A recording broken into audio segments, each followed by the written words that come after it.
जय श्री राम, जय सीताराम, जय जय हनुमान। दोस्तों, अपने घर के मंदिर में पूजा तो करते ही होंगे आप, और पूजा करते समय दीपक जलाने का नियम तो जरूर ही आपको पता होगा। तो जिस दीपक को आप भगवान का नाम लेकर जलाते हैं, वो दीपक कहीं कुछ गलत संग के तो नहीं दे रहा आपको? क्या आपके दीपक की बाती पूरी जल जाती है, या फिर उसमें की और अधजली बाकी बाकी रह जाती है? और कहीं आपके दीपक की बाती पर फूल तो नहीं बनता? और दीपक की बाती पर फूल बन जाने का क्या मतलब होता है? तो क्या आप जानते हैं कि दीपक की बाकी का पूरा जल जाना और बच जाना क्या संकेत देता है? कहीं आपकी परेशानियों की वजह आपके घर में जलाए हुए दीपक से तो नहीं जुड़ी हुई है? कहीं आप पहले से जले हुए दीपक में तो बात ही नहीं जलाते हैं? और क्या आपके पूजा का दीपक पुराना है या नया? कितने सालों से आप एक ही दीपक का इस्तेमाल कर रहे हैं? कहीं आपकी भी तो आदत नहीं हर थोड़े दिनों बाद दीपक को बदल देने की? तो दोस्तों, आपको जानकर हैरानी होगी कि अपने मंदिर में दीपक जलाते समय यह गलतियां अगर आपने कर दी तो इनके परिणाम आपको भुगतने ही होते हैं।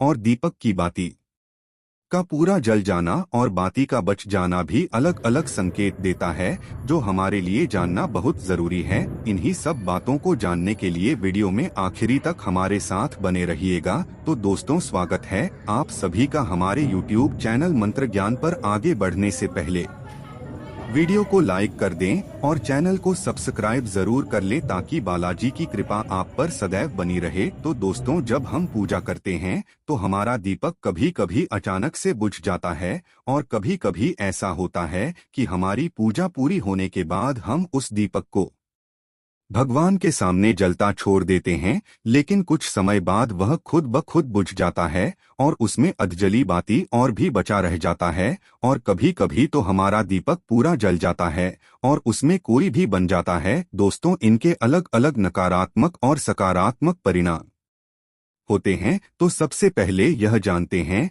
कि अगर हमारी दीपक में फूल बन रहा है तो इसका सीधा मतलब है कि भगवान ने हमारी प्रार्थना को स्वीकार कर लिया है और वह हमारी पूजा से प्रसन्न है। और इसका संकेत वह इस बात में बने इस पुल के माध्यम से देते हैं।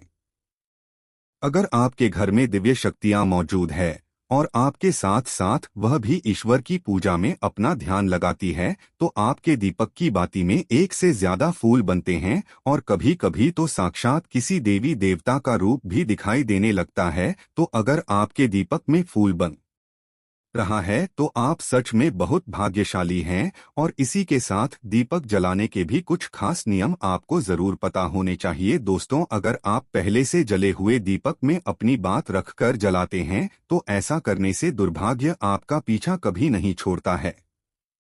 अगर दीपक में पहले ही जली हुई बातें की राख या फिर रुई है और उसी में नई बातें रखकर आपने जला दी, तो ऐसे में भगवान आपसे प्रसन्न होने की बजाय नाराज हो जाते हैं और आपको इसके बहुत ही भयानक परिणाम देखने को मिलते हैं। आपके बनते हुए काम बिगड़ने लगते हैं, आपकी जोड़ी का धन खर्च होने लगता है और आपके धन आने के सारे रास्ते भी बंद हो जाते हैं। तो हमेशा यह ध्यान रखें कि जब भी आप दीपक जलाएं, साफ सुथरे दीपक का ही इस्तेमाल करें। दोस्तों, इसी के साथ कुछ लोगों की आदत होती है कि वह हर थोड़े दिन बाद अपने दीपक को बदल देते हैं। तो इस पर जी का कहना है कि आप जिस दीपक में पूजा करते हैं, आप उसको कभी मत बदलिए। आप उस दीपक को सिद्ध हो जाने दीजिए। जब कोई दीपक रोजाना भगवान के सामने जलता है तो धीरे धीरे वक्त के साथ वह सिद्ध हो जाता है।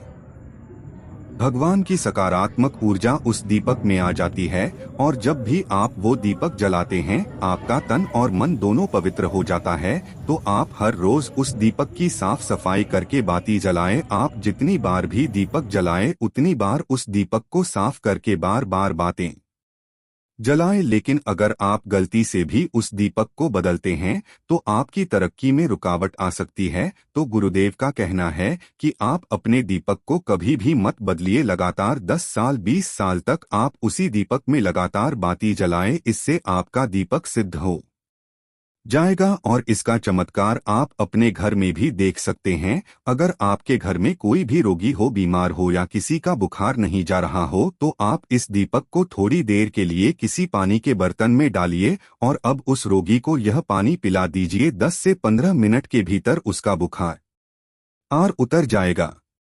वहीं अगर आपके घर में किसी को नजर लगी हो या फिर आपके व्यापार में किसी की नजर लगी हो, आपका धंधा अच्छे से नहीं चल रहा हो, तो भी आप इस दीपक को तांबे के बर्तन के भीतर पानी में भरकर उसमें डाल दीजिए और रात भर के लिए छोड़ दीजिए। अगले दिन उस पानी का छिड़काव अपने घर में और अपनी दुकान पर करिए। ऐसा करने से आपको साफ साफ परिणाम दिखाई देंगे, क्योंकि जब हम लगातार एक ही वस्तु का प्रयोग अपने पूजा में करते हैं तो वह वस्तु शुद्ध हो जाती है, भगवान की पूजा उस वस्तु में समा जाती है। तो कभी भी अपने मंदिर के दीपक को बदलने की गलती न करें।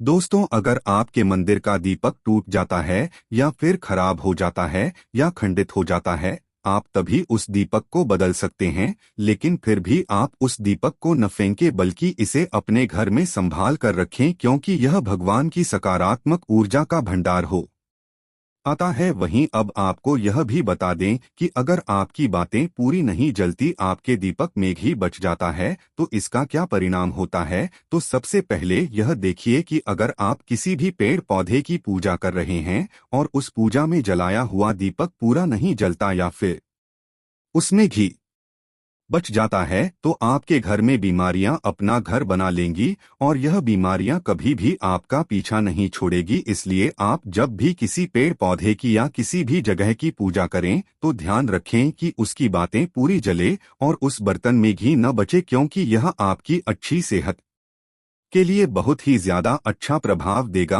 वहीं अगर आपके घर के मंदिर में दीपक की बाती पूरी नहीं जलती या पूजा करते समय दीपक बार बार बुझ जाता है, तो जरूर आपके घर में नकारात्मक ऊर्जा का वास है और यह आपकी पूजा में विघ्न डालने का काम करती है। दोष तो हमारे घर में अगर कोई बुरी शक्ति होती है या फिर कोई ऐसी ऊर्जा होती है जो यह नहीं चाहती कि आपके घर में भगवान की कृपा हो और आपके घर में सकारात्मक ऊर्जा हो, तो यह आपकी पूजा सफल नहीं होने देती। क्योंकि दोस्तों, एक वातावरण में एक ही तरह की ऊर्जा रह सकती है, या तो सकारात्मक या फिर नकारात्मक, और जो बुरी शक्तियां होती हैं वह यह कभी भी नहीं चाहती कि आपके घर में दैवीय शक्तियों का वास हो, क्योंकि अगर आपके घर में भगवान ने अपनी कृपा की तो उन बुरी शक्तियों और नकारात्मक शक्तियों को आपके घर से जाना पड़ेगा।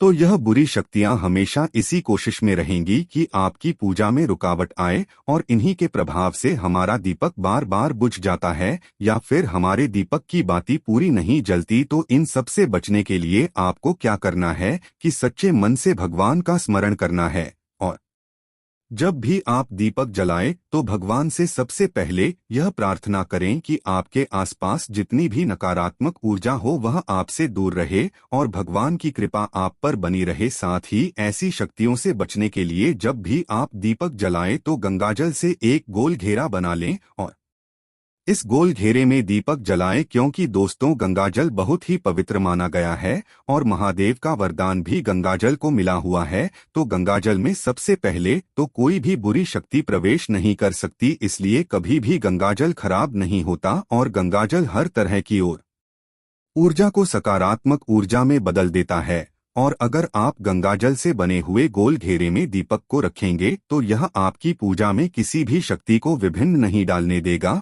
और कोई भी नकारात्मक शक्ति आपके दीपक को बुझा नहीं पाएगी और आप निर्विघ्न अपनी पूजा संपन्न कर पाएंगे। दैवीय शक्तियां भी आपके जीवन में अपनी कृपा और आशीर्वाद बनाए रखेंगी। तो दोस्तों, उम्मीद करते हैं कि आपको गुरु जी के बताए हुए जो पाया आज हमने इस वीडियो के माध्यम से बताए हैं आपके लिए शुभ फलदायी होंगे और बालाजी महाराज हर संकट से आपकी रक्षा जरूर करें। अगर आपको गुरुजी की यह बातें अच्छी लगी हो तो वीडियो को लाइक करके कमेंट में जय श्री राम जरूर लिखें। नमस्कार।